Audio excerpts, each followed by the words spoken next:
Adapt IT is an IT application solutions provider in manufacturing, mining, higher education, and the financial services sector. Yeah, it's a sort of mini EOH, except in this case it's not Asher Babot, it's a guy called Sbu Shabalala, and they came into the market using a reverse listing of an InfoWave listing thing, but it's really been a spectacular success story.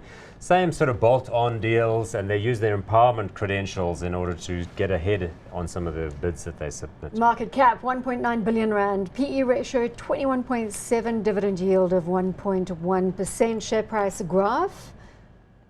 Showing a bit of a tumble Downward at the slide. end there. What's all that about, JP?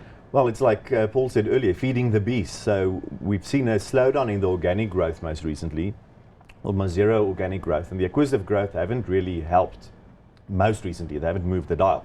So that's the problem with these companies. Once you get onto that treadmill, you need to keep on acquiring, keep on integrating, keep on getting cost savings, because especially in the SA context, IT budgets aren't growing. So chief information officers aren't spending more on IT.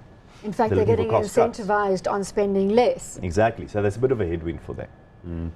It's tough to know though where we are in the business cycle, because on one hand you hear stories about how tough it is out there for anyone supplying any kind of service, but then again we know that sometimes that can shift.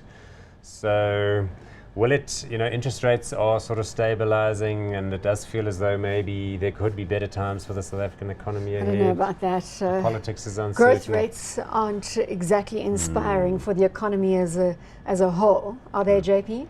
No, it isn't, and that is a concern. Look, they've seen the playbook of EOH by making these acquisitions, growing in a market that might be stagnant. As a company, you can still do well, but they need more acquisitions, they need more integration, they need the strong culture that EOH has instilled in their organization. Hot, not.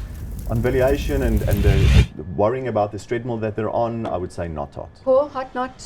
Yeah, I'm going to tip it to say hot, because they do have an edge, and I do think somehow better times lie ahead. I know it's a little bit contrarian. How did you make that decision? Just something sort of gave you a sign from the sky? This is a company, though, that has continued to deliver real strong top-line growth. And I suspect at their scale, only 1.9 billion rands with a market cap, they could still do some needle-moving acquisitions.